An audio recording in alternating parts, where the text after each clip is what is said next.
और 1980 के दशक की कहानी है। कौन सा स्कूल है आपका? Ivy international. कौन सा? Ivy international. अच्छा।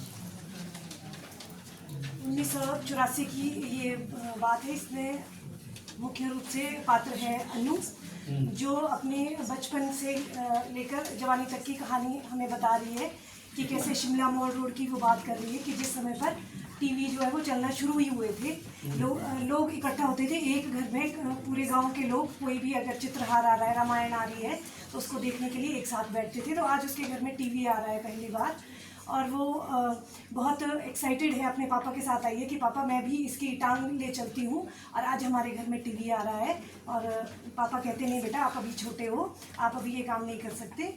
और उनके साथ एक नौकर है उनका, वो टीवी घर ले जाते हैं और एंटीना स्टार्ट कर रहे हैं। और सबको बुधवार की शाम का इंतज़ार है कि चित्रहार आएगा और सभी बैठकर उसको देखेंगे। घर में एक दादी हैं जो कि रामायण उस समय की बहुत प्रचलित जो थी कहानी, जो टीवी पर आती थी, और सभी उसको देखने के लिए एक्साइटेड है कि इतवार आएगा और रामायण देखनी है। और दादी और पोती की वो कहानी है कि कैसे वो जब रामायण आती हैं तो वो दादी प्रणाम करती है राम को देखकर, और वो अनु जो है वो मजाक उड़ाती है कि दादी ये आप क्या कर रहे हो, ये तो करेक्ट है कि नहीं ये राम है। तो इसी तरह से वो कहानी को आगे कि कहीं घूमने जा रहे हैं और बाई चांस वो इतवार वाले दिन जा रहे हैं, और रास्ते में उन्हें याद आता है कि हमारे तो आज तो रामायण आनी थी और ये हमने कैसे गलती कर दी कि हम निकल गए घर से। तो वहीं रास्ते में जब वो अनु दुखी होकर सो जाती है बस में, और वो जब उठती है वो तो देखती है कि बस ख़राब हो चुकी है और काफ़ी समय यहाँ पर लगने वाला है। और साथ में एक वहाँ पर पुराना सा घर है जहाँ पर वो रामायण का समय हो गया है और सभी लोग उतर कर वहाँ जा रहे हैं। और अनु ये देख के बहुत खुश होती है कि हमारा जो है वो नाटक वो नहीं छूटा। और बस इसी जद्दोजहद के तहत वो जब बड़ी होती है तो वो देखती है कि आज हमारे पास सब कुछ है, इंटरनेट है, फेसबुक है, लेकिन वो खुशियाँ नहीं हैं जो परिवार के साथ थी। और बचपन में हम कोशिश करते हैं कि कब हम बड़े होंगे, हमारी इच्छा होती है, लेकिन आज बड़े से वो महसूस हो रहा है कि काश में बच्ची होती और वो खुशियाँ जो चित्रहार देखने में थी वो फिर से मुझे मिल पाती। 1984 से 1925 कैसे दिखाओगे? स्टेज पे कैसे दिखाओगे? क्यों 1984 में पहले हुआ, आज दिखाया आपने, वो कैसे दिखाओगे? सर कुछ तो म्यूजिक के माध्यम से। हाँ बोलो, जिस देना मुझे 2 मिनट के अंदर। सर मेरी कहानी है 1965 की, जब भारत और पाकिस्तान का युद्ध हुआ था। कहानी का नाम है हवाई जहाज गिराने। ये कहानी एक छोटी सी बच्ची की है। उसके पिताजी जो है वो भारतीय सेना में कार्यरत है, और धीरे धीरे जो है पिताजी उस बच्ची को, पहले दिल्ली में कार्यरत थे, फिर अब उनका ट्रांसफ़र जो है वो अम्बाला के लिए हो गया है। बच्ची पिताजी के साथ चली जाती है और युद्ध की स्थिति जो है वो बनी हुई है। युद्ध की स्थिति के साथ साथ पिताजी अपनी उस छोटी सी मासूम बच्ची को ये नहीं बताना चाहते कि भारत पाकिस्तान का युद्ध हो रहा है, लेकिन वो उसको थोड़ा सा मेंटली प्रिपेयर करना चाहते हैं। और एक दिन ऐसा होता है कि पिताजी बोलते हैं कि घर के आगे ना ट्रेंच खोदी जाएगी। तो पिताजी सवाल पूछती हैं कि ये ट्रेंच क्यों खोदी जाती है, कि मेरे लिए झूले लगेंगे। हाँ बेटा, ये तुम्हारे लिए झूले लग रहे हैं। तो बच्ची बड़ी खुश होती है क्योंकि अकेली बच्ची है घर पे, उसके साथ खेलने वाला भी कोई नहीं है। तो बच्ची ये सोच के खुश होती है कि मैं ट्रेंच में खेलूंगी, मेरे लिए झूले लगेंगे। लेकिन ये सब कुछ नहीं है, ये एक भारत पाकिस्तान के मध्य जो युद्ध हो रहा है उससे बचने के लिए, उस ट्रेंच में जाने के लिए बचाव था।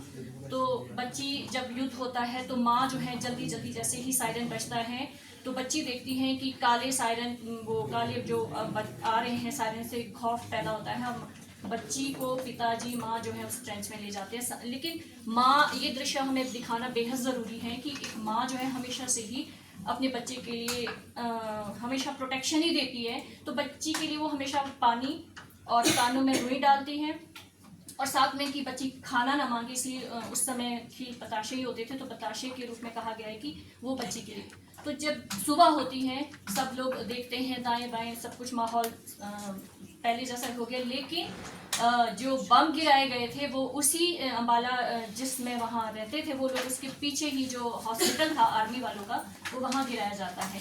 तो माँ घर आती है, पिताजी सब लोग वापस घर जाते हैं, तो घर के कांच कुंडी दरवाजे सब टूटे हुए होते हैं, कांच की जितने भी गिलास वगैरह होते हैं वो सब टूटे हुए होते हैं।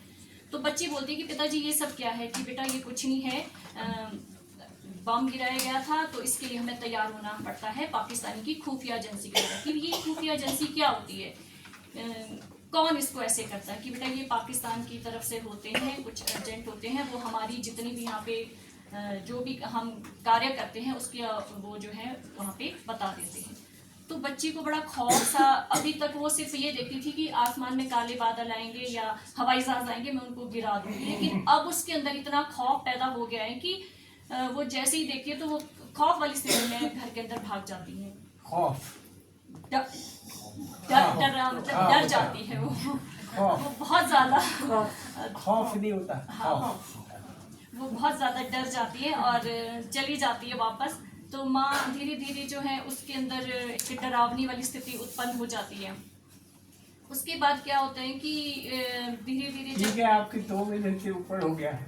नेक्स्ट, सॉरी, बैठ जाओ। सेम, अच्छा। हमारी कहानी जो है ये संदीप शर्मा की लिखी हुई इनपर्सनेटर है, यानी बहरूपिया। तो बहरूपिया की क्या स्थिति थी, उसका नाम है रूप सिंह। उस हमारी कैसी स्थिति होती है, तो सबसे पहले तो सावन का महीने का एक वहाँ से शुरू हमारी कहानी होती है, जिसमें कि वो शिव जी का रोल करना चाहता है, क्योंकि सावन का महीना है इसीलिए। और उसका अपने मन में ये फेथ है कि भाई ये एक कला है और इस कला को जीवित रखना चाहिए, इसीलिए आजीविका के रूप में वो करता है। तो समाज में विभिन्न तरह के उसको अनुभव होते हैं। कुछ लोग उसको पसंद करते हैं, कुछ उसके प्रति आस्था रखते हैं, कुछ ऐसे ही रखते हैं कि ये ठग होता है। तो अखबार में उसके प्रति एक रिपोर्टिंग होती है कि भाई ये लोग जो है ठग रहे हैं समाज को ना, उससे उसको बहुत आघात पहुंचता है। और एक मंदिर में चोरी होती है जिसका आरोप उसके ऊपर लगता है, तो इससे दुखी होकर वो इस प्रोफेशन को छोड़ना चाहता है। लेकिन आखिर में एक ऐसी घटना घटती है कि एक प्रेरणादायक एक साधु उसको कुछ बोलता है इसी के बारे में, कि शिव जी के बारे में कुछ बोलता है, जिसका उसने रूप धरा था सावन में। तो उससे जो है इसके जो मनोस्थितियों का एक जो है संघर्ष है इसका अपना। नेक्स्ट, अच्छा सर, मैं हमारी जो कहानी है वो है रक्षाबंधन का उपहार। ये सर सृष्टि प्रिया जी ने लिखी हुई है। सर इसमें एक मध्यम वर्गीय परिवार का दृश्य है, जिसमें माता पिता है, उनका पुत्र है, उनकी पत्नी है और एक छोटा 5 साल का बेटा है और एक उनकी बेटी है। सर जो लड़का है वो सर अपने दोस्तों के साथ नशे की लत में पड़ जाता है, और वो नशे की इतनी लत में पड़ जाता है कि वो घर आकर अपनी पत्नी से मार पीट उनके बहस जो भी है वो लड़ाई झगड़ा शुरू हो जाता है। ये उनका 5 साल का बेटा सब देखता रहता है, और जब वो लेकिन बाकी फैमिली में किसी को पता नहीं है कि ये क्या हो रहा है। जब उनकी जो उस लड़के की जो बहन है वो घर आती है रक्षाबंधन पर, तो वो वहाँ का सारा माहौल देखती है, लेकिन वो पूछती नहीं है। लेकिन उसका जो भतीजा है 5 साल का, वो उसको सारी बात बताता है कि मम्मी पापा लड़ाई करते हैं, ये ऐसे ऐसा हुआ।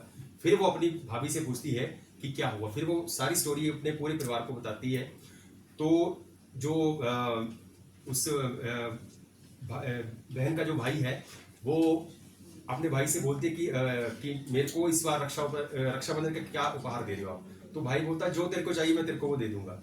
लेकिन बहन बोलती मेरे को इस बार और कुछ नहीं चाहिए, कि मेरे को बस जो उपहार चाहिए वो आपको वचन देना पड़ेगा कि जो मैं मांगूंगी वो आपको देना पड़ेगा। तो वो जब रक्षाबंधन आता है तो वो जब भाई पूछता है कि हाँ जी आप बताओ कि आपको क्या चाहिए, तो वो उस लड़की को तो सारा कुछ पता होता कि क्या चल रहा है परिवार में, इसकी लाइफ में। तो वो बोलती है भैया मेरे को बस एक ही वचन चाहिए कि आप आज के बाद नशे को बिल्कुल छोड़ देंगे और जैसे आप पहले थे वैसे अपने परिवार के साथ मिलजुल करें। ये बात सुन के वो जो उसका भाई है वो बिल्कुल भावुक हो जाता है और वो उसको मना नहीं कर पाता है। तो वो अपनी बहन को वचन देता है कि आज के बाद मैं ये सारा नशा छोड़ दूंगा और जैसे मैं एक अच्छे तरीके से पहले रहता था वैसे मैं रहूँगा। और वो इस तरह का सब बाहर दिया जाता है। ये आप ही रहोगे डायरेक्टर या अंजलि? सर ये हम दोनों है सर, हैं? दोनों है सर, मैं और अंजलि। आप रहना हमेशा। नेक्स्ट, सर ये जो छोटी 2 मिनट के अंदर अंदर खत्म करना। दादी है कहानी का नाम, ये डॉक्टर दीनदयाल उपाध्याय जी ने लिखी हुई है। इसमें बेटा बहू और पोते की कहानी है। दादी काफी समय के बाद गांव से शहर लौटती है, तो जो पोता होता है वो काफी जुड़ा होता है अपनी दादी से और उनसे काफी बातें करता है। तो दादी, कोई कंफ्यूजन है सर? Yes sir. तो फिर दादी से काफी जुड़ा होता है और खूब सारी बातें करता है। तो जो कि जो मुन्ना होता है उसकी माँ को बिल्कुल भी निभाता, और मुन्ना को वो बोलती है कि आप बूढ़ों के साथ कम टाइम स्पेंड किया, मतलब कम बातें किया करो। और जो मुन्ना है वो अपनी दादी को बोलता है कि दादी अभी आप इतने बूढ़े तो लगते नहीं हो, आपका दूसरा नाम क्या नौकरानी है? तो दादी बोलती है कि बेटा आप ऐसे क्यों बोल रहे हो। दादी जो मुन्ना है वो बोलता है कि मैंने कल मम्मी पापा को बातें करते हुए सुना था कि अब हमें नौकरानी की कोई जरूरत नहीं है, क्योंकि अब दादी आ गए, वो घर का सारा काम करेंगे। तो दादी बोलती है कि बेटा अब मैं बूढ़ी हो गई हूँ, पहले मालकिन थी अब नौकरानी बन गई हूँ। लेकिन जो दादी का स्वभाव होता है वो सरल और सहज होता है और हर परिस्थिति में खुश रहने वाला होता है।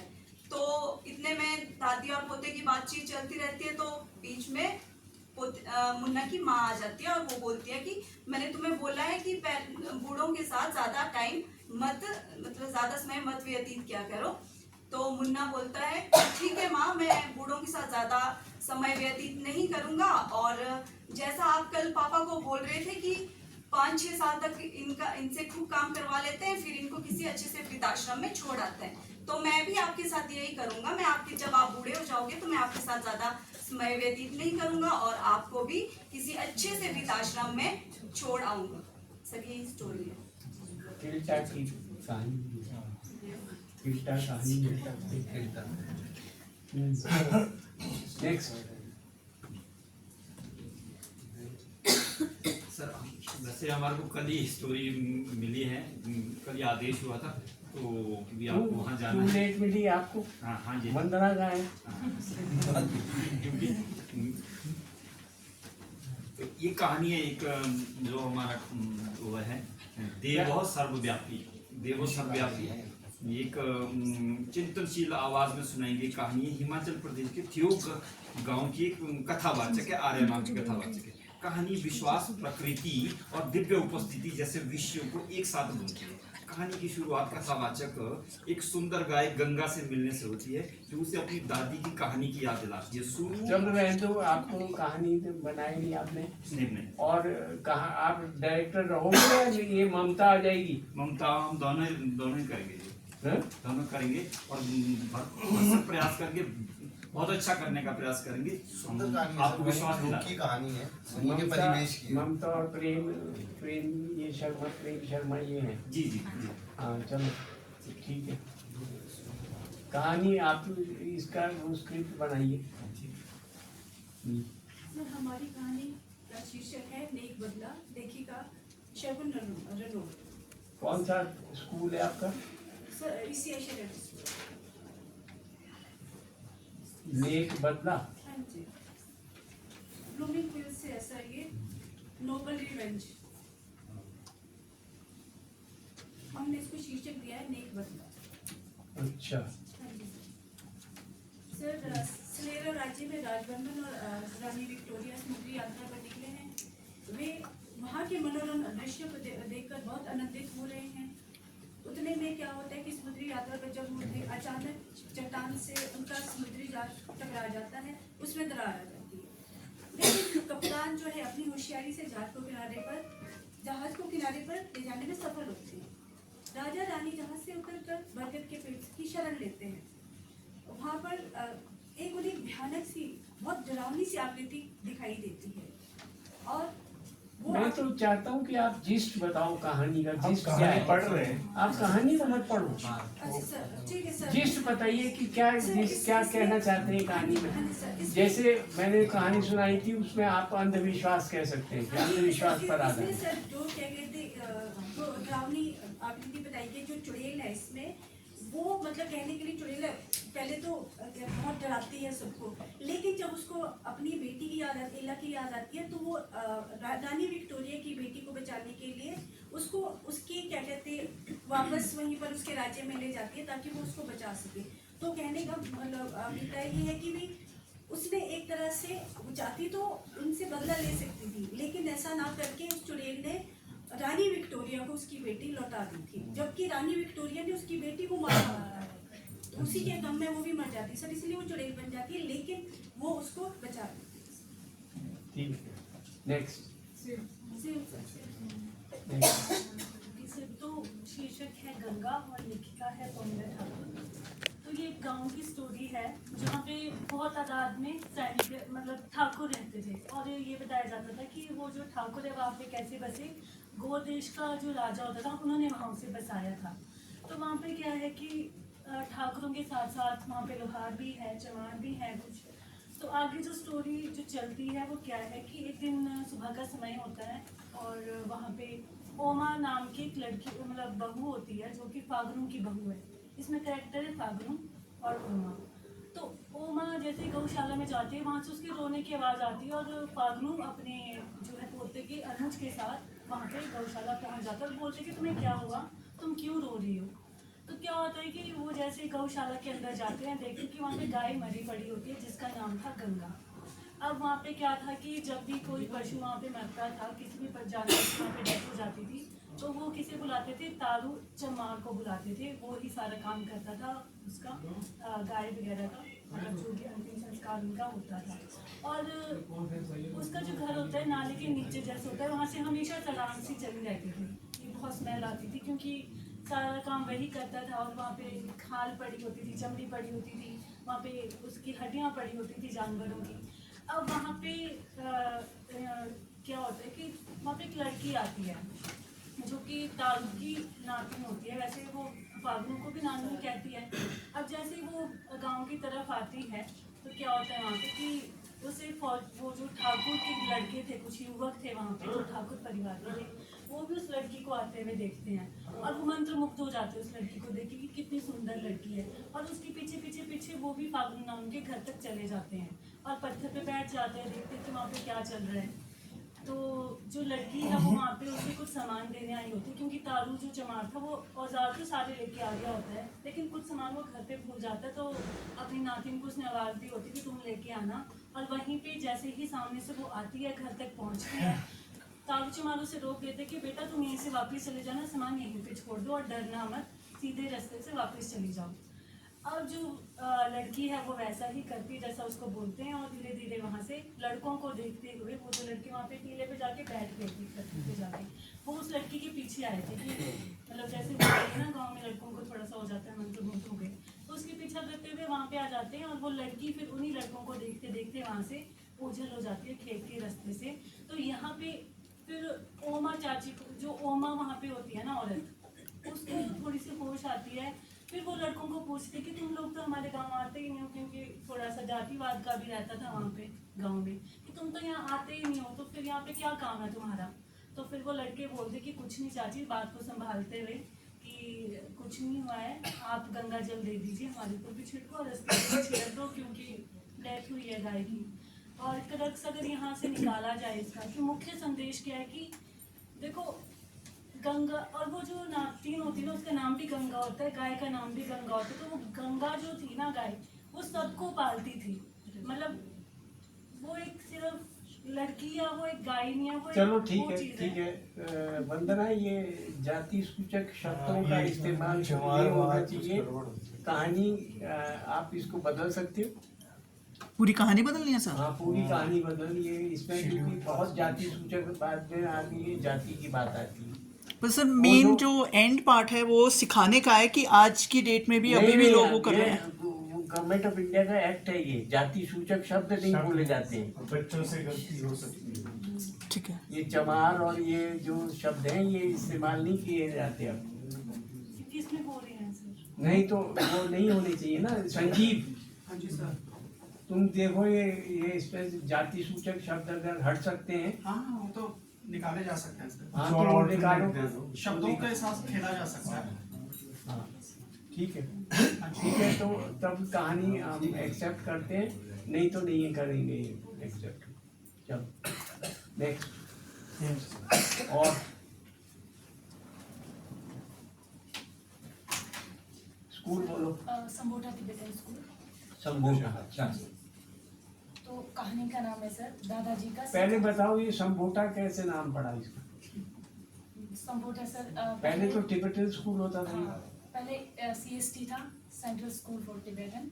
हाँ। अब जो वहाँ पहले पूरा एडमिनिस्ट्रेशन आपके इंडियन गवर्नमेंट के उसमें आता था अंडर, पर बाद में 2021 में जो CTA है, सेंट्रल टिबेटन एडमिनिस्ट्रेशन, उसके अंतर्गत आ रहा है।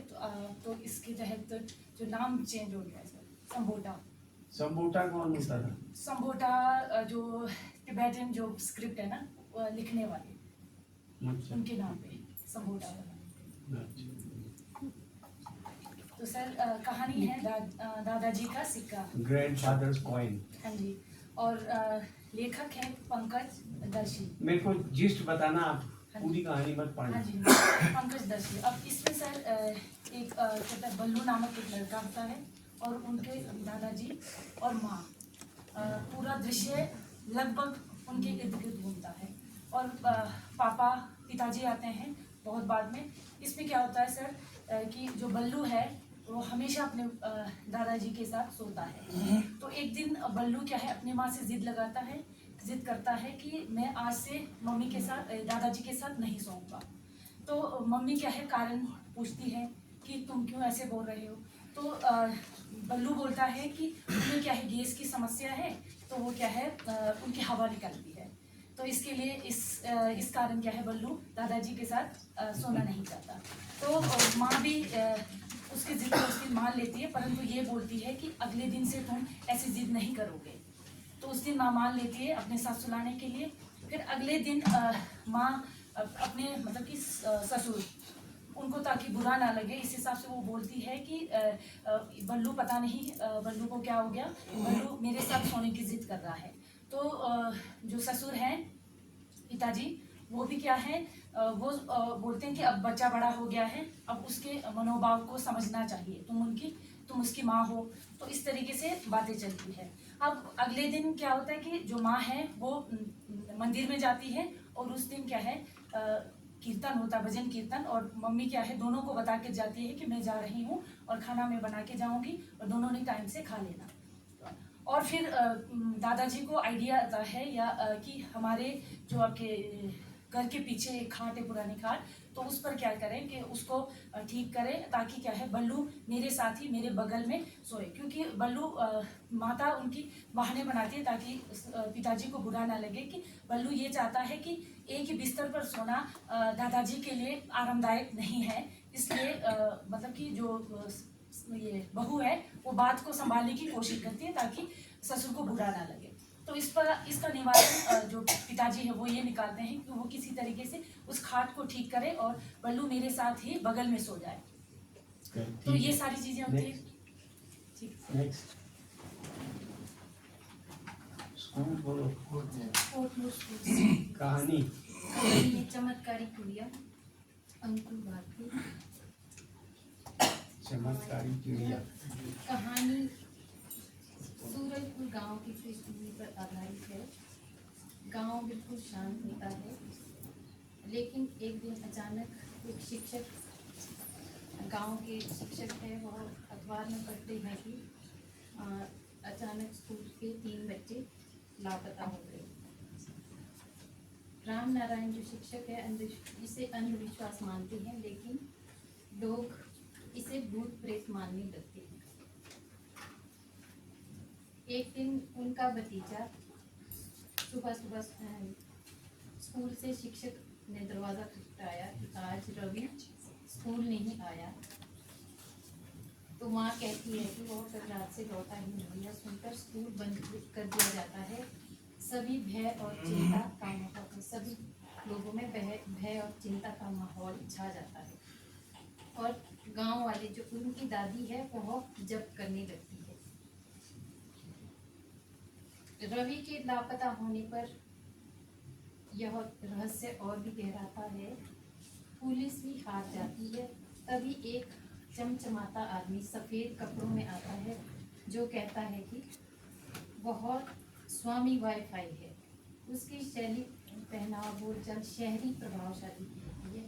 वह कहता है कि वह लोगों को प्रसाद देगा जो उसका दिव्य बूस्ट है और लोगों की ये तो तुम पूरी कहानी पढ़ने लगी। जिस्ट बताओ क्या है कहानी? जिस्ट गांव से बच्चों के गायब होने की घटना, अंधविश्वास और डर का फैलाना, एक शांत जीवन में अचानक आई हलचल, नहीं चमत्कार के नाम पर भूखा बैठ जाओ अंधविश्वास। कहानी है पूरी। आप जिस्ट पढ़ना, जिस्ट। आप बच्चों को जिस्ट कराते हैं नहीं कराते? वैसे ही जिस्ट चाहिए मुझे, समरी समरी। सर ये मेरी स्टोरी है women are made not born. ये है women are made not born. Women are made not born. कौन सी स्कूल का? ये है कतौर अच्छा। शोभी। और इसके राइटर है ये सेकंड ईयर स्टूडेंट है स्नेहा हरनोट आरकेएमबी कॉलेज से। तो ये कहानी की पात्र जो है सियाशी, वो एक ठेठ मध्यम वर्गीय परिवार में उसका जन्म होता है, जहाँ पे ये समझा जाता है कि बेटी जो है पराया धन है और इसको हमारे घर में अब दामाद तो आना ही है। तो दामाद आएगा भी घर में और उसको मतलब घर में भी उसको रोका टोका जाता है कि ये मत करो, लड़की की तरह व्यवहार करो, लड़की की तरह चलो, उसकी तरह बैठो, उसकी तरह खाओ। तो उसको वो सारी चीज़ें जो है बहुत परेशान करती हैं। और पर उसके दादा जो हैं वो थोड़े उसके सपोर्टिव हैं। वो उसको बोलता है कि नहीं तुम अपने लक्ष्य पे ध्यान रखो। तो वो उन चीज़ों से बहुत दुखी होती है।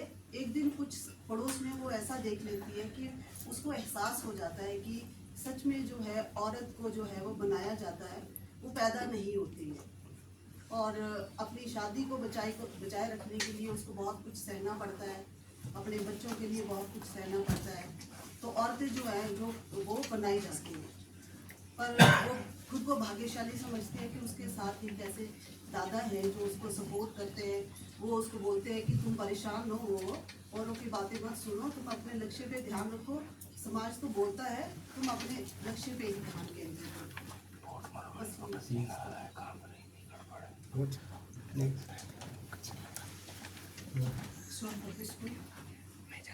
Chasing the Whisper of Magic and writer Miss नाम क्या है कहानी का?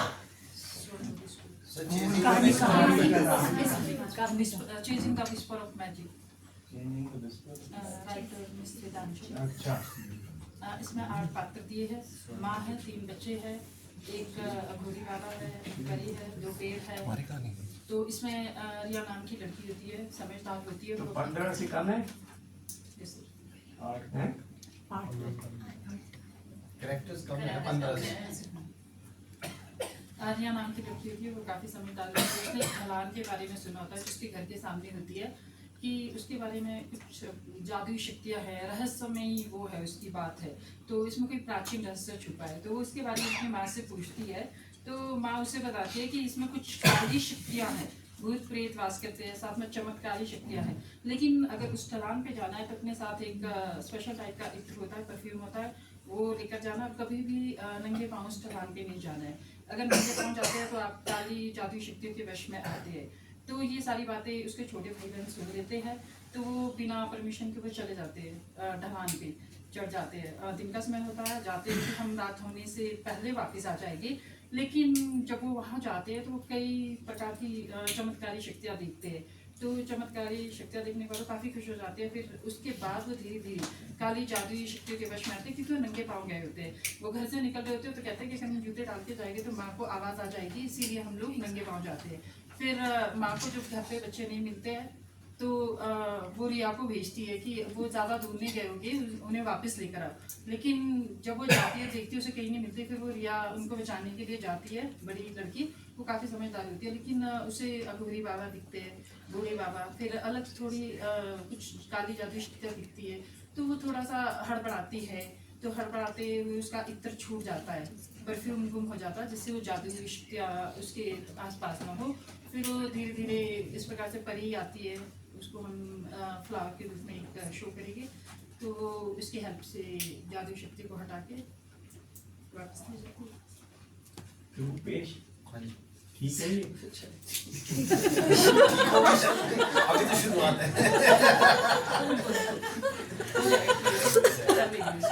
गीतांजलि में कुंती है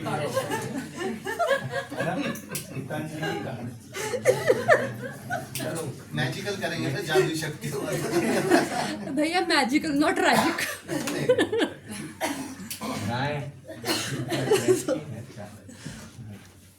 नेक्स्ट बोलो।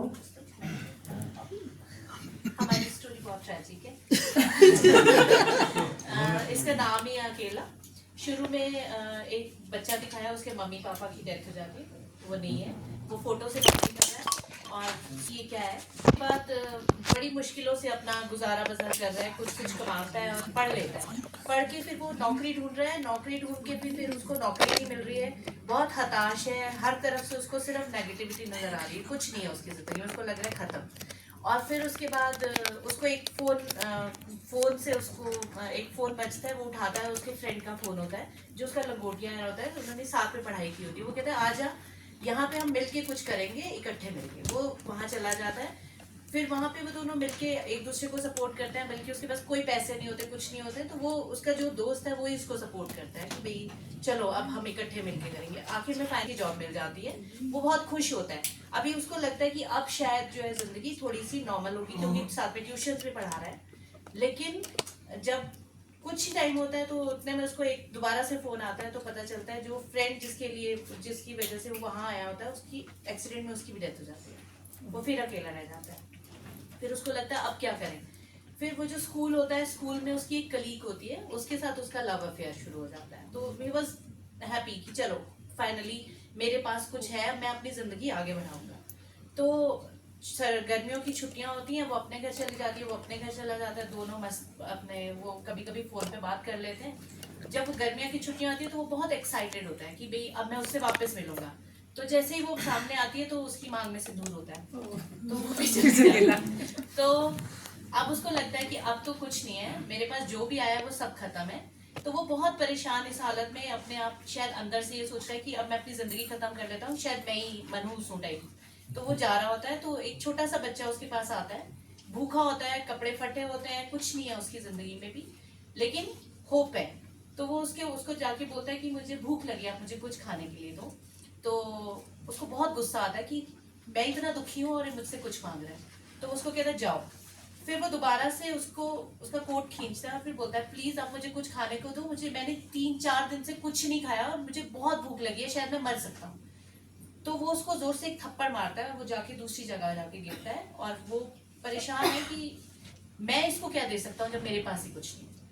वो जो लड़का है वो उठता है और जब वो जा रहा होता है तो सामने एक केले का ठेला लगा होता है, तो वो केले वाला उसको दिखता है, तो मेरे पास आ। वो उसको 5-6 केले दे देता है और वो बच्चा बोलता है कि इतने सारे केले? वो कहता है हाँ खा लो।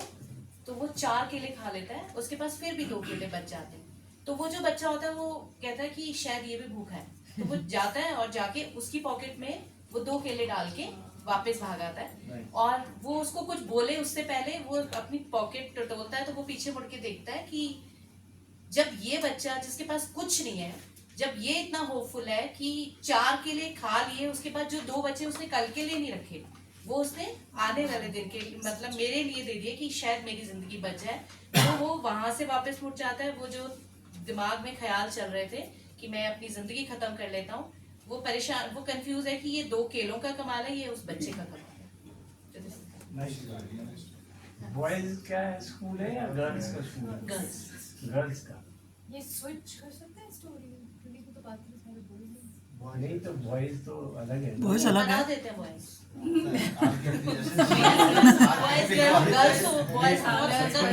स्टार्टिंग हुआ ऐसे हुआ, बॉयज लेडीज थैंक यू। चलो नेक्स्ट। और कोई रह गया? सर भारतीय पब्लिक स्कूल। हाँ। सर हमारी कहानी का नाम है Zameen, written by doctor Jawanti Delhi. Sir ये स्टोरी मेनली है एक डॉगी की स्टोरी है और बाद में ये जाती है एक सोमपाल कैरेक्टर है इसमें, उस पर बनती है। स्टार्टिंग में ये दिखाया गया है कि एक फैमिली है, वो एक जगह पर रहती है, वहाँ पर एक मेड होती है, उनके घर पर काम करने आती है, बट वो उन्हें जवाब दे देती कि भाई मैं आज आ रही हूँ, कल से मैं नहीं आऊँगी, क्योंकि आपका जो डॉगी है वो भौंकता है, हमें काटता है। तो वो पूछती है उनसे क्या आपको कभी काटा है? उनका एक बेटा होता है विशाल, तो वो बोलता है कि आपको कभी काटा है इसने? तो वो बोलती है कि नहीं मुझे तो नहीं काटा है, मगर जो दूसरे घर पर मेड आती है उसने कहा है कि वो मुझे काटता है। तो उतने में वो बेटा बोलता है कि नहीं ऐसा कुछ नहीं है, मैंने खुद देखा था कि वो मुझे मार रहे थे, इसी वजह से वो भौंकती है। तो इसमें ये स्टोरी ऐसी है कि वो जो डॉगी है वो एक्चुअल में उनकी नहीं है, जो पहले वहाँ फैमिली रहती थी वो उसे वहीं पर छोड़कर चले गए हैं। अब जो न्यू फैमिली वहाँ पर आई है तो वो जो डॉगी है वो सोचती है कि ये मेरी फैमिली है और वो उतने ही हद से उनके घर पर रहती है जैसे वो पहले अपने घर पे उनकी फैमिली के साथ रहती थी वैसे ही उनके साथ भी रहती है। जो उनका बेटा विशाल है वो भी उसे उतने ही प्यार से रखता है। तो ये सब देखकर जो विशाल की माँ है वो उसे जो पात्र है या उसका एक कोलीग था जहाँ वो काम करती थी उसकी याद आती है। तो वो बोलती है कि ब्लैकी को देखकर मुझे सोमपाल की याद आती है कि सोमपाल भी इतने वो बेशक एक चपरासी था वहाँ पर एक कॉलेज में जहाँ पर विशाल की माँ पहले काम किया करती थी। तो वो उतना ही हक जताता था जैसे कि वो वहाँ पर कोई अध्यापक हो या किसी एक अच्छी पोस्ट पर हो। बट वो उसकी स्टोरी दिखाती है कि सोमपाल जो था बेसिकली छोटे होते हुए उसको एक फैमिली ने अडॉप्ट किया था मगर टाइम जैसे व्यतीत हुआ समय के साथ उनकी अपनी पहले वो जो फैमिली ने जिन्हें अडॉप्ट किया था उनकी अपनी कोई संतान नहीं थी। बट टाइम के साथ जैसे उनकी अपनी संतान हुई तो उन्होंने उसे छोड़ दिया और उसको पहले अच्छी फैसिलिटीज प्रोवाइड करी एंड में उसको कुछ भी नहीं मिला था। लास्ट में वो एक कॉलेज में चपरासी की नौकरी कर रहा था। रूट्स कंट्री स्कूल जागी ये है कोरा कागज श्रीनिवास जोशी यानी कि आपकी लिखी हुई कहानी है। इसमें क्या होता है कि एक छोटा बच्चा होता है 6 साल का तो उस टाइम उसके मम्मी पापा मर जाते हैं उनकी डेथ हो जाती है। तो जो साहूकार होता है वो उसको अपने घर ले जाता है। तो अपने घर ले जाके उसके साहूकार के अपने 3 बच्चे होते हैं। तो वो जो छोटा बच्चा होता है वो उससे अपने घर के सारे काम करवाता है और उसको कहीं छोटा सा मतलब कोने में कोई भी एक स्पेस देके एक चटाई पर उसको सोने को देता था। तो वो छोटा बच्चा होता था तो उसके पास ना कोई रज़ाई होती थी ओढ़ने के लिए मतलब वो बस उसी चटाई को ही रज़ाई मान लेता था और उसी को वो नीचे बिछाने के लिए अपनी दरी मान लेता था। फिर धीरे धीरे क्या होता था वो घर के सारे काम करने लगता था और जो साहूकार और उसकी फैमिली होती थी वो रोज़ किसी ना किसी पार्टी में जाते रहते थे। और अगर कभी वो पार्टी में नहीं भी जाते थे तो जो उनके बच्चे होते थे तो वो कहते थे कि नहीं अगर आज हमारा खाने का मन नहीं है तो भी उनके घर पे खाना नहीं बनता था। तो वो जो छोटा बच्चा होता था उसको रात जो दिन की बासी रोटी होती थी वो खाने को मिल जाती थी। इसी तरह उसका रूटीन डेली चलता रहता था। फिर उनके घर में जो डॉगी होते थे 2 डॉगी होते थे तो वो उनको फिर भी खाना अच्छा मिलता था। तो वो फिर ऐसे ही सोचता है कि देखो ये तो कुत्ते हैं काश मैं भी कुत्ता होता तो मुझे भी इतना अच्छा खाना मिलता। नहीं तो मुझे तो सिर्फ 2 रोटी मिलती वो भी नमक के साथ। अगर मैं कुत्ता होता तो इतना प्यार मिलता इतना मेरे को स्नेह मिलता ऑब्वियसली मुझे खाने को अच्छा मिलता है ना। मुझे तो हमेशा डांट मिलती है सुबह उठता हूँ तो गालियों से मेरी शुरुआत होती है। फिर धीरे धीरे वो ऐसा ही चलता रहता है। फिर एक दिन वो सैड होता है फिर उसको अपने पापा की याद आती है कि मेरे पापा कहते थे कि भाई भगवान सब देखता है और जो बुरा करता है हमारे साथ भगवान उनको सजा भी देता है। तो फिर वो सोचता है कि मैं तो खुद भी अपनी लाइफ में दुखी हूँ तो मेरी भी सुनेगा भगवान। फिर वो सोचता है कि भगवान है क्या चीज़ है।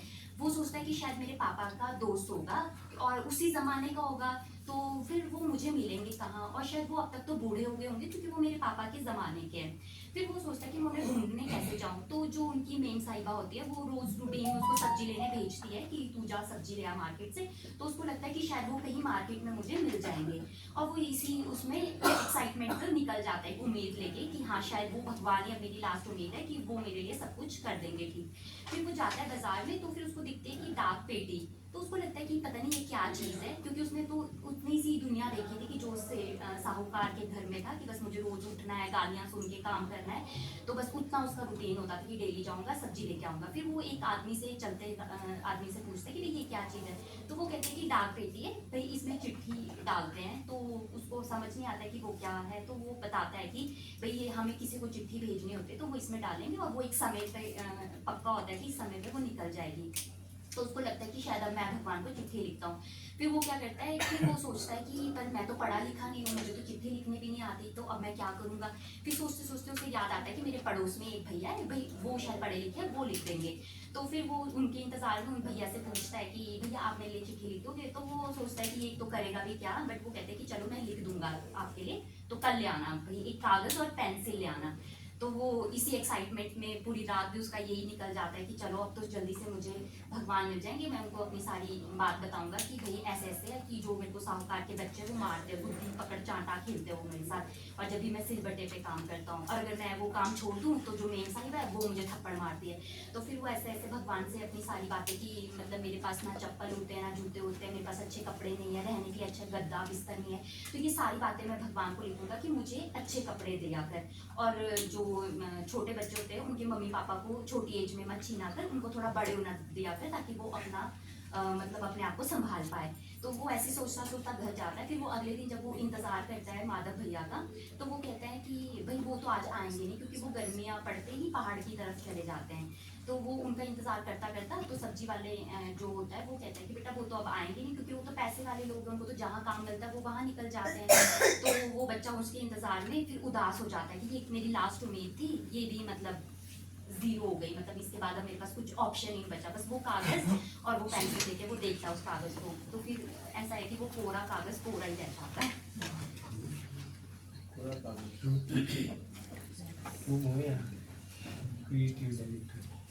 चलो और कोई रह गया?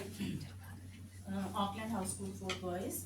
कहानी का नाटक का नाम है अनार का पेड़, और ये है कृष्णा बंसल द्वारा लिखित है। इसमें एक मध्य वर्गीय परिवार है जिसमें एक बड़ी बेटी है और दो भाई हैं उसके, एक भाई है और छोटी बहन है। और क्या है कि उनके घर में जो है उसके पिता काफ़ी दिनों से बीमार हैं, खूब इलाज करवाते हैं, होम्योपैथिक की दवाइयाँ दी जाती हैं, एलोपैथिक की दी जाती हैं, लेकिन वो ठीक नहीं होते हैं, उनको काफ़ी वॉमिटिंग्स आती है, बिस्तर में ही रहते हैं और काफ़ी समय से ऐसा चलता है। तो एक दिन वो आपस में माँ के साथ बैठते हैं बच्चे और आपस में बात करते हैं कि अगर ऐसा ही चला रहा तो हमारा तो खाना पीना जो भी हमारा ये चल रहा है, रोटी पानी चल रहा है, तो सब बंद हो जाएगा और किस तरह से हमारे पिताजी ठीक होंगे, इतना ट्रीटमेंट करवाने के बावजूद भी ये ठीक नहीं हो रहे हैं। तो फिर एक दिन क्या होता है कि उसके नाना जी अपने दामाद को देखने आते हैं और ऐसे वो आंगन में घूम रहे होते हैं और उनकी नजर पड़ती है अनार के पेड़ पर, और जैसे वो अनार के पेड़ को देखते हैं तो उनका माथा ठनकता है और उन्हें ऐसे लगता है कि ये जो अनार का पेड़ है ये कभी भी घर के अंदर नहीं लगाया जाता, ये हमेशा सुनसान जगह पर ही दूर इलाकों में लगाया जाता है। तो वो अपनी बेटी से बात करते हैं कि अनार का पेड़ है, ये तो बहुत गलत है जो तुमने आंगन अपने घर के आंगन में लगाया है, तो इसको आप कटवा दो, क्योंकि तभी जो है ये ठीक नहीं हो रहे हैं। तो जैसे उनकी बड़ी बेटी सुनती है वो एकदम नाना जी के पास आ जाती है कि नहीं, मैं इसे कटवाने नहीं दूंगी, मैं तो इसको नर्सरी से लाई हूँ और शुरू से ही मैंने इसका पालन पोषण किया है, और आपका ये जो एक अंधविश्वास है कि पेड़ों के कारण कोई घर में बीमार नहीं होता, कोई ऐसी बीमारी नहीं आती है।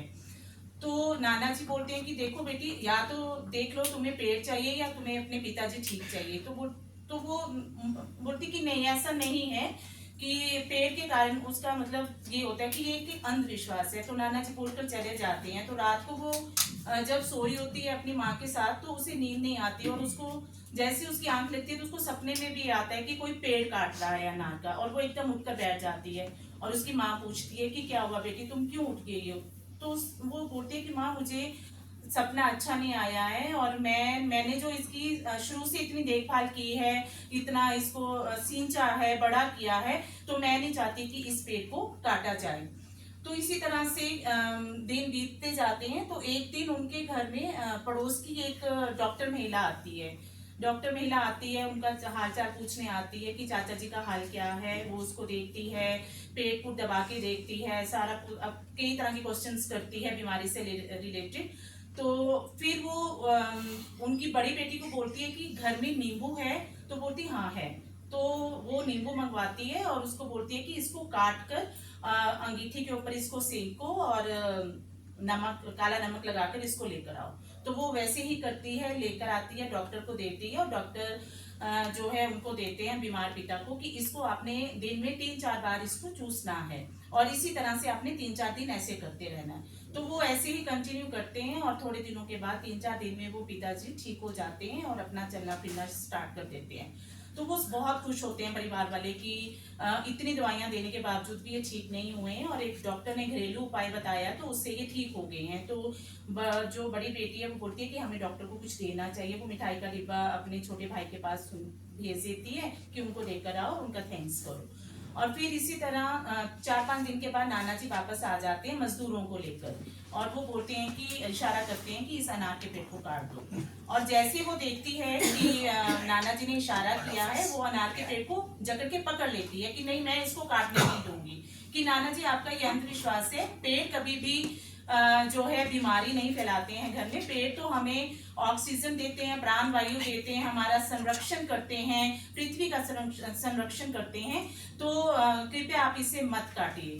तो फिर उनको भी समझ में आ जाता है। तो वो बताती है कि देखो मेरे पिताजी बिल्कुल ठीक हैं, इस दवाई से ऐसे ठीक हो गए हैं, तो अब इसमें इसका क्या कसूर है अनार के पेड़ का।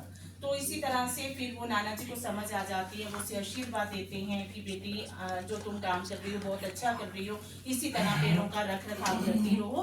और फिर उसको आशीर्वाद देकर वो चले जाते हैं। और कोई रह गया?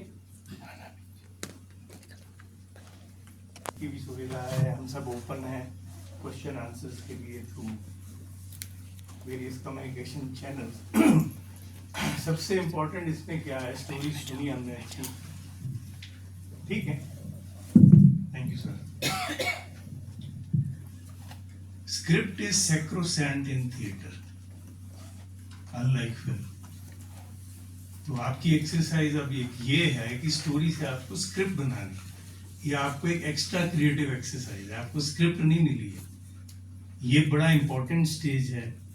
और जैसे जोशी सर ने कहा भी, प्लॉट एंड कैरेक्टर्स, जैसे हम रियल लाइफ में भी होते हैं। मेरा एक स्टाइल थोड़ा अलग है समझाने का। हमारे परिवार में भी अलग अलग सदस्य रहते हैं immediate, technically, biologically, genetically all brother sisters are same, scientifically, right. But कितने डिफरेंट कैरेक्टर्स हैं। 2 भाई कितने डिफरेंट होते हैं, भाई बहन कितने डिफरेंट होते हैं, बहनें कितनी डिफरेंट होती हैं। तो कैरेक्टराइजेशन से ही आपका फ्लो, जो आपका प्लॉट है जिसके इर्द गिर्द आप कैरेक्टर्स क्रिएट करोगे।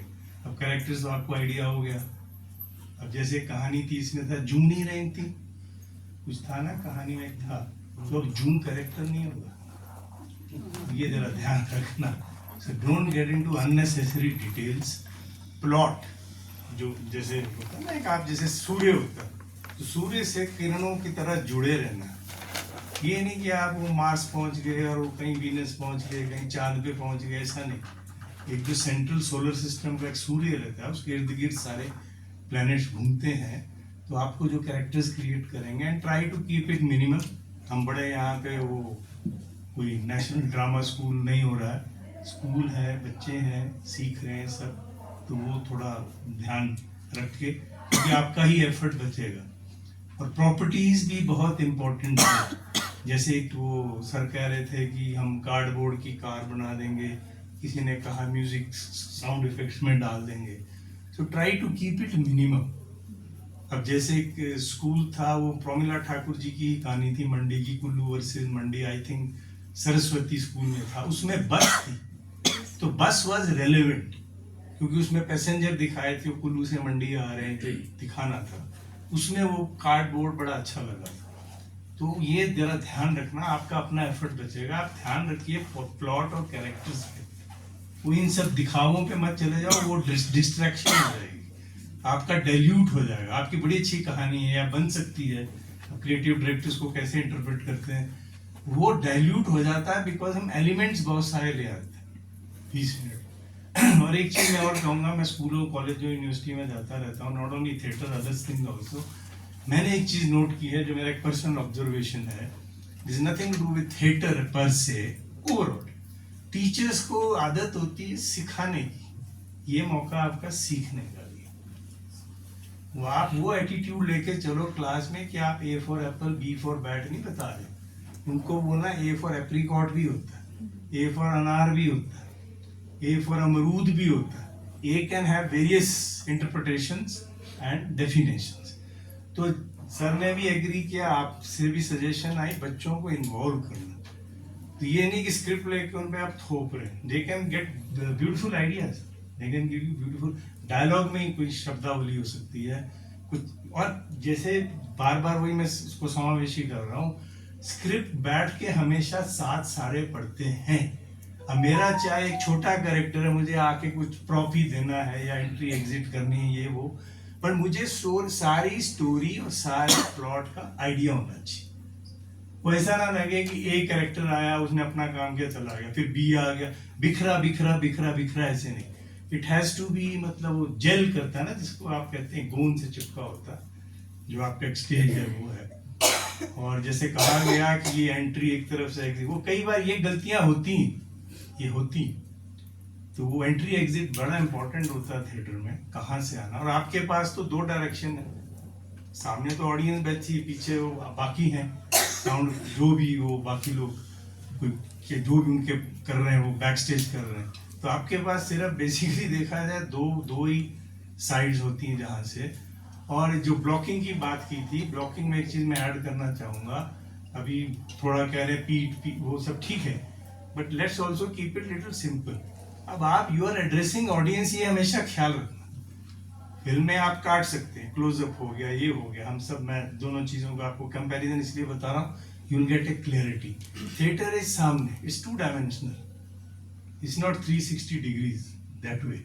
तो जो बात कर रहे हो तो ऊंची करनी है, वो तो ऊंचा बोलना ही है, चाहे एक लाइन है, चाहे उसका मेन डायलॉग है, मेन कैरेक्टर है, व्हाटएवर है, वो आप ब्लॉकिंग में क्या, जैसे आप खड़े, आप 5-6 कैरेक्टर खड़े, अगर वो किसी और से भी बात कर रहा है तो बिल्कुल मुड़ के नहीं, थोड़ा सा टिल्ट, थोड़ा ऑडियंस की तरफ और थोड़ा कैरेक्टर की तरफ, दिस इज इंपॉर्टेंट। बिकॉज ऐसे लगेगा कि जो कुछ कर रहे हैं वो आप कुछ कर रहे हैं और ऑडियंस इन्वॉल्व नहीं है, यू डू, एंड क्योंकि it's a live thing, that is the beauty of theatre, it is live, it is live, spontaneous, गलती की कोई गुंजाइश नहीं है, हो भी गई तो कंटिन्यू रखना है ना। तो ये चीजें अगर आप होमवर्क में बेटर करोगे, it all starts with the script. एक बार आपकी स्क्रिप्ट लॉक हो गई तो वो फिर बाइबल है, वो फिर गीता है, वो फिर कुरान है, उसके आगे पीछे नहीं जा सकते। अब स्क्रिप्ट स्टेज में आप इंटरप्रेट कर सकते हैं स्टोरी को, जो आपके क्रिएटिव डायरेक्टर्स आपको बैठ के आपके जो भी सेशन होंगे, ब्रेनस्टॉर्मिंग होगी, उसमें कर सकते हैं, दिस इज वेरी इंपॉर्टेंट। और कईयों की स्टोरी में मैंने ऑब्जर्व किया है, कॉस्ट्यूम्स के बड़े अच्छे चांस है, प्रॉपर्टीज के बड़े अच्छे चांस है, तो वो भी आप ध्यान रखें। जो जैसे पीरियड, मेरा नहीं ख्याल कोई पीरियड स्टोरी आई है कुछ 1965 को पीरियड तो क्या कहना, और ये चौरासी भी चलो, वो आपका चित्रहार, सोनिया डोगरा की कहानी आई थी, नाइस स्टोरी। तो वो जरा ध्यान रखना है, क्योंकि आपकी जो हर चीज है ना, आपके टेबल पे अगर ग्लास भी पड़ा, it shouldn't be lying because it has nothing to do, it has to have some meaning. हो सकता है कैरेक्टर ने पानी पीना, हो सकता है उठा के उसने फर्श पे फेंकना हो, तो ये नहीं ऐसी जबरदस्ती वाले काम नहीं करने, because you will get confuse in detail और आपका प्लॉट और कैरेक्टर पे रह जाएगा। कोई भी चीज हो, अगर किसी ने बालियां भी पहनी, for example, I am just giving an example, तो उसका कैरेक्टर ऐसा होना चाहिए कि उसको सूट करे, या उसके कैरेक्टर में जबरदस्ती, तो रियल लाइफ में पहनता तो मैं पहनूंगा जी, चलो बच्चों से तो हम ये एक्सपेक्ट नहीं कर सकते, एडल्ट्स में ऐसा हो सकता है। तो ये एक एक चीज जो स्टेज पे जो ऑडियंस को नजर आनी, पीछे आप जो मर्जी करो, गालियां दो, जो मर्जी करो, as long as mic is not there, पर स्टेज पे जो भी नजर आ रहा, जो भी हो रहा, it has to revolve around the plot via the characters, correct, via the characters, ये इंपॉर्टेंट चीजें हैं। और बच्चों को जरूर इन्वॉल्व करो, उनको इंस्ट्रक्ट मत करो, उनको टीच मत करो, it's a collaborative, it's always a team work. Any performing art except dance और राइटिंग, जिसमें आप अकेले भी आप कर सकते हो, anything, for example film, there is crew, there is मतलब जो भी है, तो वो एक कलेक्टिव टीम एफर्ट होता है, इसको मत भूलना। बाकी आई थिंक मोर और लेस आधे स्कूल एक्सपीरियंस से आधे हो जाएंगे। और ये भी दिमाग में मत रखें कि मैं 30 साल से कर रही हूँ या 10 साल से कर रही हूँ। अक्सर क्या होता है, I am giving you practical suggestions, वो क्या होता है 10 साल से अगर आप कुछ कर रहे हैं तो गलती भी आपकी 10 साल से ही दोहराई जा रही, because you never improved and evolved, you to evolve. जैसे आपने ही शायद मेंशन किया आपकी स्टोरी बड़ी सेंसिटिव है कि जैसे हमें बातचीत भी हुई कि टू लर्न, ये मौका है। अब हम स्कूल में क्या करते हैं, आज स्कूल में क्या होता है, 2 जनरेशन का फर्क है। आजकल के बच्चे हमारी तरह लल्लू नहीं, हम लल्लू होते हैं ऑल ऑफ अस।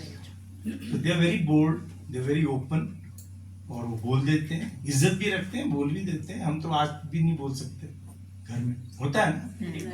ये भी एक कैरेक्टर है, ये भी एक साइको एनालिसिस है। You to keep that in mind.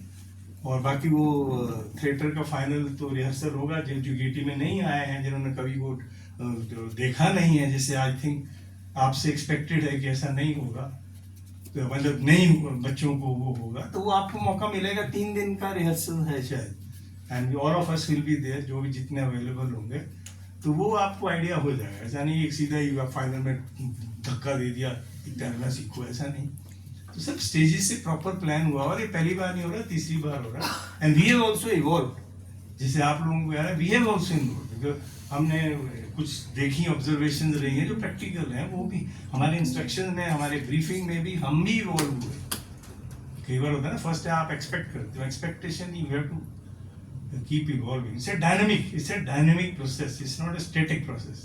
Static हो जाए जब आपकी स्क्रिप्ट लॉग होगी, वो स्टैटिक हो गया। उसमें आप, मैं कहता हूँ 2 दिन एक्स्ट्रा लगाओ, आपको जितना भी सॉरी 2-3 महीने जो भी टाइम मिला है, स्क्रिप्ट में आप 2 दिन एक्स्ट्रा लगाओ, 1 हफ्ता एक्स्ट्रा लगाओ, बट उसमें मेहनत करो। वंस दैट इज फाइनल, फिर सारा फ्लो वहीं से होगा। वो बेसिस है, वो रूट स्कूल कौन है, वो रूट है सारे परफॉर्मेंस की। जड़ी ठीक नहीं होगी तो फिर ब्रांचेज ही वैसी, जैसा आप सीड डालोगे वैसे ही। अब आम का पेड़ बोओगे तो सेब थोड़ा होगा, एक कहावत भी है कुछ ऐसी। तो ये बेसिक प्रैक्टिकल जब आप करने जाओगे, और पोर्टमोर स्कूल आई ऑब्जर्व, आप थोड़ा सा और इन्वॉल्व हो, बिकॉज आपकी स्टोरी अच्छी है। अंकुश भारती की है, वो हमीरपुर से है, और थोड़ा सा और टीचर्स में भी कोलैबोरेशन होनी चाहिए। अब आप 2-2 का जनरली, एक आई थिंक पेयर जनरली है, तो मैं ये क्या होता है, इस लाइन में ईगो बहुत होती है। ये है इसमें, जब आपको कुछ जिम्मेवारी दे दी जाए ना कि आप डायरेक्टर, वो तो स्पीलबर्ग ही बन जाता। उसने चाहे जिंदगी में 1 मिनट का भी कुछ किया ना हो, सीधा ऐसा नहीं। You are adults, but we are human beings also. बच्चों में नहीं होगी, एडल्ट्स में ज्यादा प्रॉब्लम है ईगोज की।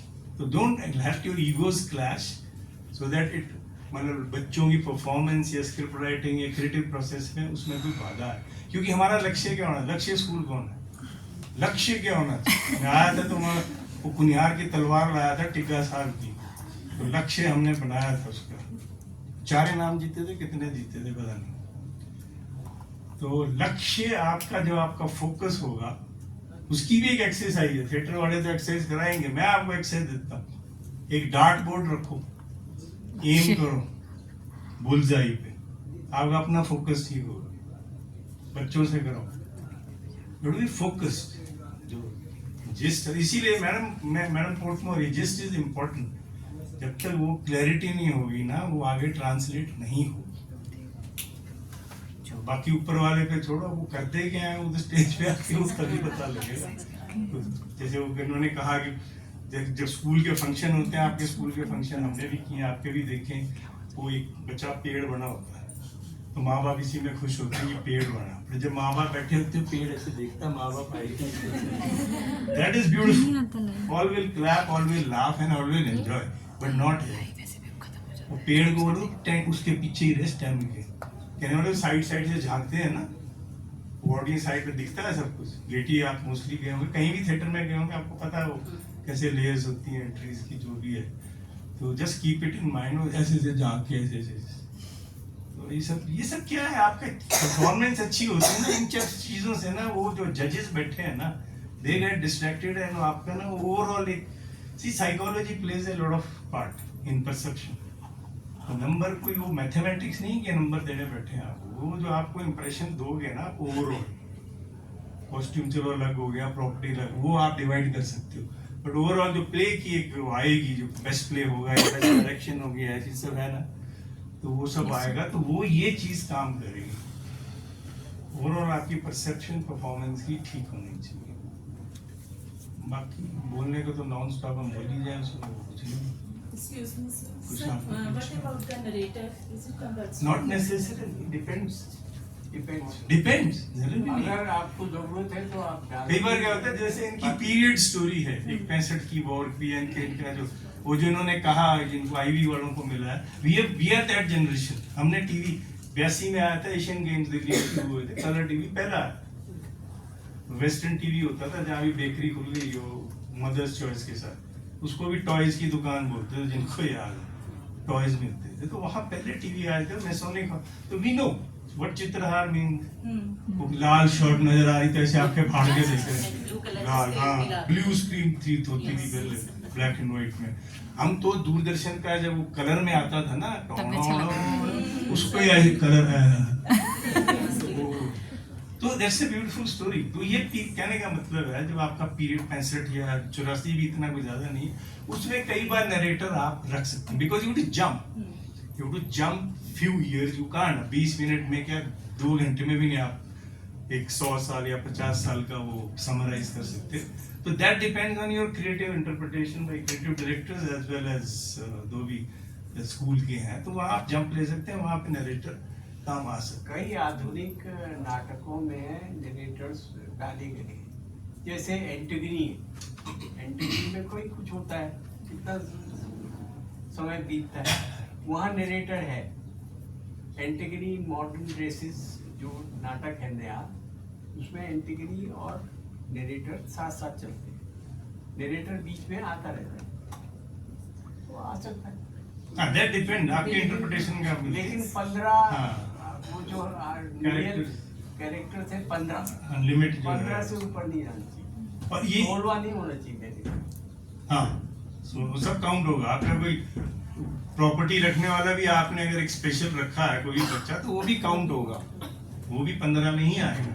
जैसे सर ने कई फिल्मों के एग्जाम्पल दिए शुरू में, ये पोर्टमोर मैडम, पता नहीं मेरा ध्यान आपकी तरफ क्यों जा रहा था, ये काबुली वाला फिल्म दिखाई थी, मैंने मुंबई से सीडी भेजी थी, अशोक हंस होते थे, आप जो प्रोफेशनल लोग हैं उनको तो मालूम है, डायरेक्टर सेक्रेटरी एकेडमी भी थे पहले से होते, तो मैंने ही काबुली वाला भेजी थी दिखाई, और उसने कहा था, सर ने कहा था, तो ये in fact we called him as a chief guest, Auckland school for boys, sorry girls, पहले बॉयज उस टाइम नहीं था, तो सुनीता मैडम थी, वो मेरे अच्छे पेरेंट्स की भी फ्रेंड नहीं है, तो हमने उसने कहा था कि स्क्रीनिंग रखी थी, तो उसमें कहानी बहुत लंबी है, हमने पहला ही चैप्टर पढ़ा था, तो श्रेया शर्मा जो ब्लू अम्ब्रेला की एक्टर है, उसकी लड़को हमारे उसके फादर मेरे स्कूल के सीनियर ही थे, उस चीज, और हमने और घर पे एलपी पढ़ा, उसके गाने बड़े मशहूर हुए थे, फिल्म इतनी चली नहीं थी, तो वो हमने घर से में उठा के लाया, रिकॉर्ड विनाइल रिकॉर्ड,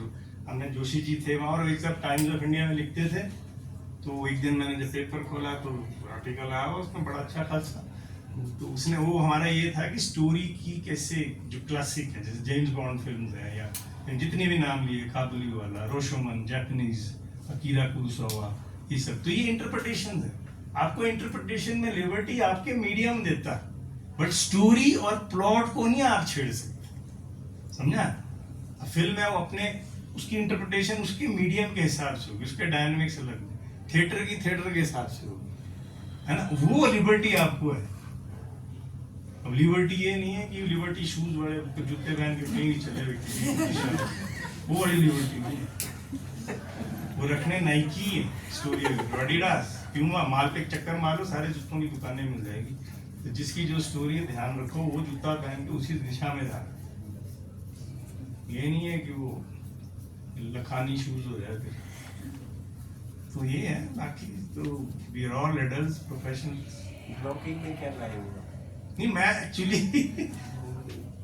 कहाँ गए, somebody passed me a bag, मैं सर को प्राइवेटली बता रहा था, इन्होंने ओपन कर दिया, मैं थोड़ी तैयारी करके आता था, मैंने कहा ड्रामे का इंस्ट्रक्शन देनी तो ड्रामा भी करना चाहिए थोड़ा, बड़ी मुश्किल से मिठाई का खाली डब्बा ढूंढा, क्योंकि हमारे घर मिठाई बचती नहीं है, मिल गया मेरे डंडी का, मिठाई क्यों नहीं बचती? ब्राह्मण हो गया, मीठा आप भी ब्राह्मण, तो मैं ये ऐसे ही लेके आया था कि this is your Getty, this is your audience. तो मैं वो डंडी से समझाऊंगा ब्लॉकिंग क्या होती है, वो तो आप समझ ही गए, थोड़ा और आइडिया हो गया। यू आर मतलब ये है आपकी एंट्री एग्जिट। अब उन्होंने जो कहा कि यहाँ से घुसे तो यहीं से बाहर नहीं निकलना, वो आज मारो ऐसे नहीं, बच्चे कर सकते, बड़ों से एक्सपेक्टेड नहीं। हो सकता है उसके आपस का कुछ इक्वेशन हो तो पूरा साला उधर जाएगा तो घूम के आएगा, लंबा टाइम इधर से बुला लो, इधर। ये सब ध्यान रखना, these are practical things, is nothing to with theory of theatre, वो अलग चीज है, दीज आर प्रैक्टिकल थिंग्स। तो ये आप जैसे मूवमेंट का बताया इन्होंने, तो स्टेज सारा वो मतलब कोशिश करो, अब डिपेंड करता है किसकी स्टोरी क्या है, प्रॉप्स क्या है क्या नहीं है, तो वो पूरा कवर कोशिश करो, यानी सारे कोने में। जैसे वो मीटिंग नहीं होती, वो जनता पार्टी इधर तो कांग्रेस इधर तो कम्युनिस्ट इधर, ऐसे नहीं, वो सारा उसको लोकसभा बनाओ, सारे बैठे होने चाहिए, समझा ना? जितने भी हैं, 2 हैं 4 हैं, कार है, बिल्ली है, नहीं है, वो जो भी है, तो try to cover the entire stage.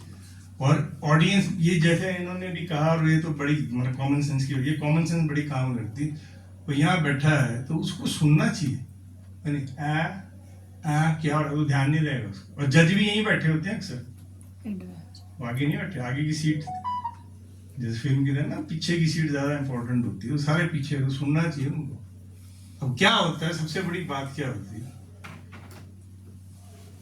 when we convey, it's a game of communication, चाहे राइटिंग हो, आपका एक टारगेट ऑडियंस होता है, आप उसके लिए जब राइटर स्टार्ट, हर चीज राइटिंग से होती, कोई भी विधा हो, तो जब वो सोचता है कि आप किसके लिए लिख रहे हो, किसके लिए, क्या प्लॉट, जो भी समरी है, सेंट्रल आइडिया क्या है कि नहीं। कई गांव के परिवेश की कहानियां या वो सब्जेक्ट होते हैं, वो शहर वालों को तो सिर के ऊपर से आएगा, और वाइसी वर्सा, शहर के अपनी डायनामिक्स हैं, वो सब अलग अलग गांव से आए, अलग अलग प्रदेश से आए, है ना, अलग अलग, तो उनको उनकी शहर की क्या, वो उनकी टारगेट ऑडियंस होती है, अर्बन वर्सेस रूरल।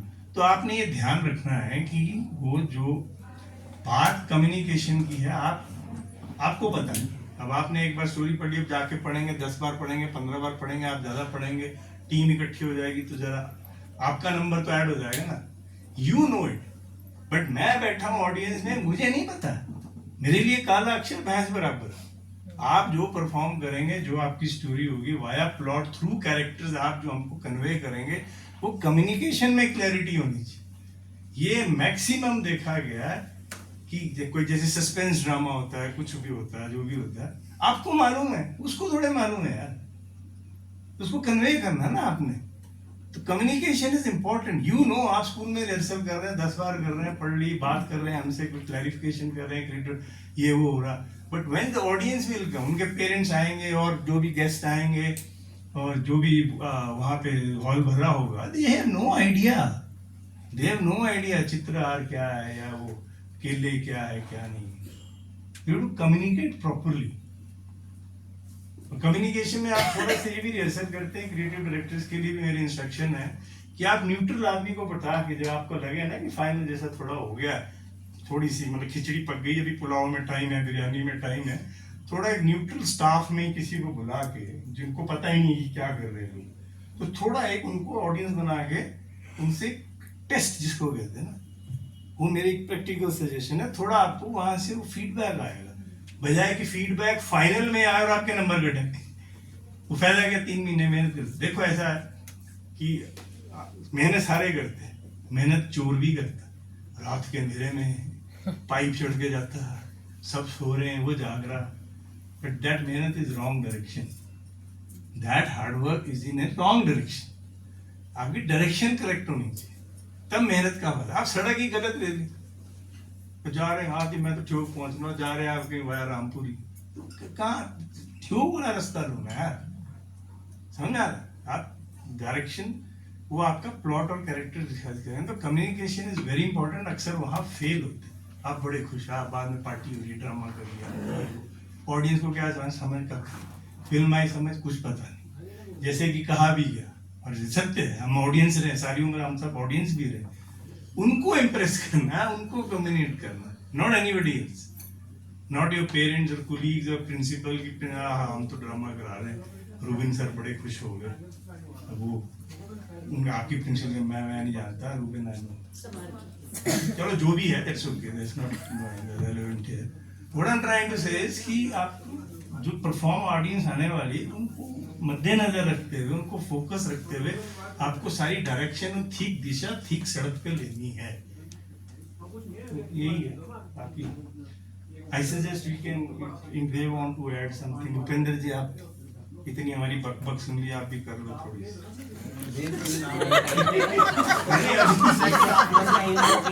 वो अलग है, उनकी workshop proper theatre type, but इसमें आप कुछ ऐड करना। सर मैं आज बहुत एडवांस में आ गया। मेरा तो सुना नहीं आपने, समराइज किया है। ये भाई साहब आए कि लंच से पहले पहुंच ही जाऊं, क्योंकि इनका पोस्ट लंच सेशन है ना, रोटी तो खाई नहीं, मैं डब्बा अंदर रख लूं। मेरा सेशन आपके साथ पोस्ट लंच है, somebody will add, उसमें मिलते हैं, बातचीत करते हो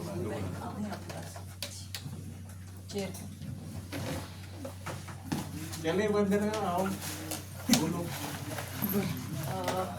thank you so much Joshi sir, Vivek Mohan ji, आपने बहुत अच्छे से सेशन ले लिया।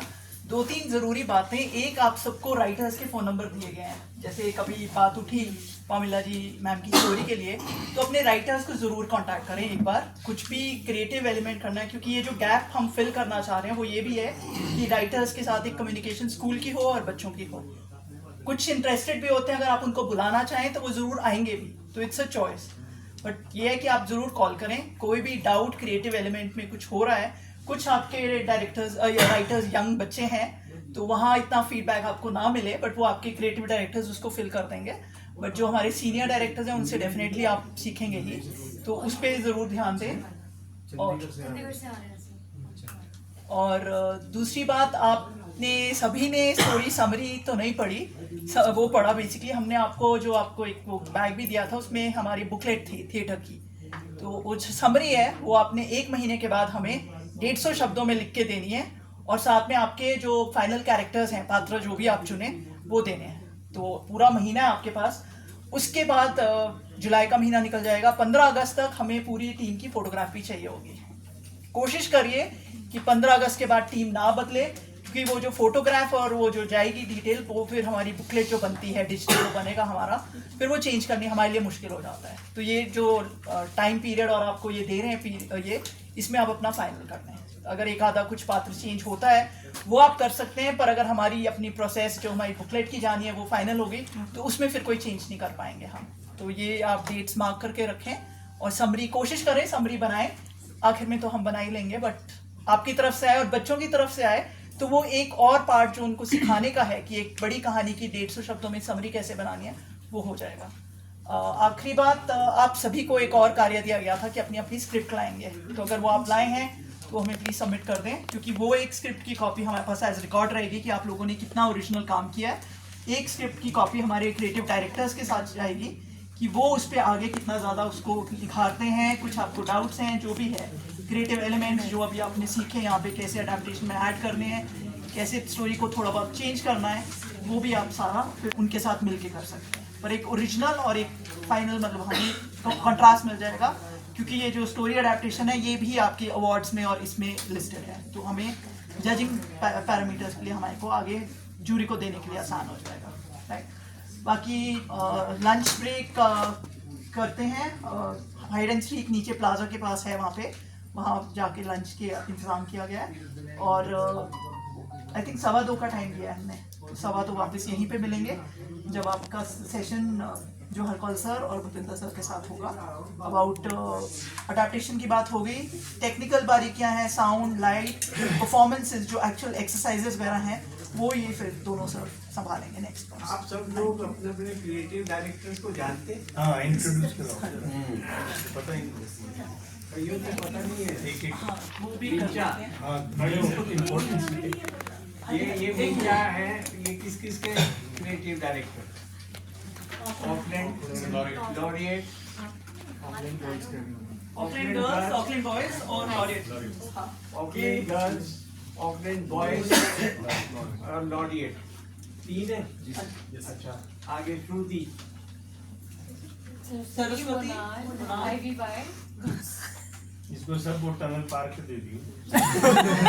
सब वही रहती हूँ ना। हाँ, इसी तरह है। जी जी मेरा अच्छा, नाम रुपेश प्लीज मिलता है। मेरे पास है स्वर्ण पब्लिक स्कूल, शैलीडे, और ये स्कूल आया नहीं है अभी अपना सेंट थॉमस। तीन स्कूल हैं। संजीव मेरे पास है कदौर और लक्ष्य और लक्ष्य की कॉन्वेंट। तीन ही है सर, सबके पास तीन है। सर, मेरे पास चार है। शक्ति के पास 4 है। मेरे पास तीन तो कैसे? सर नीरज अभी आया नहीं। नीरज अच्छा, नीरज। ये हिम्मत। नीरज के हैं पोर्टमोर, कौन से नीरज? टिबेटन स्कूल हैं? Tibetan school, Tibetan, Portmore sir, और है थ्यो, TDS स्वरूप थ्यो। आप वो भी आ जाएंगे अभी। सेकंड हाफ में आ जाएंगे सर, वो चंडीगढ़ गए हैं तो कुछ इशू था। आपने देवानंद की तस्वीर देखी है ना, वैसी लगती है।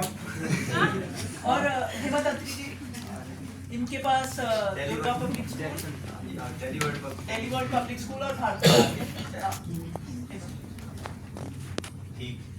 इनको प्लीज कांटेक्ट करें, बुलाएं इनको। मिनिमम 6 सेशंस लेने ही हैं आपके साथ। ले ले तो बहुत अच्छा है, और ज्यादा बुलाना चाहें तो definitely please go for it. किसी भी चीज के लिए वो मत संकोच मत करिए। लास्ट टाइम जो हमारे ये स्टेप्स रह गए थे, डायरेक्टर्स थे पर फिर भी पहुंच नहीं पाए, या जो भी है, अगर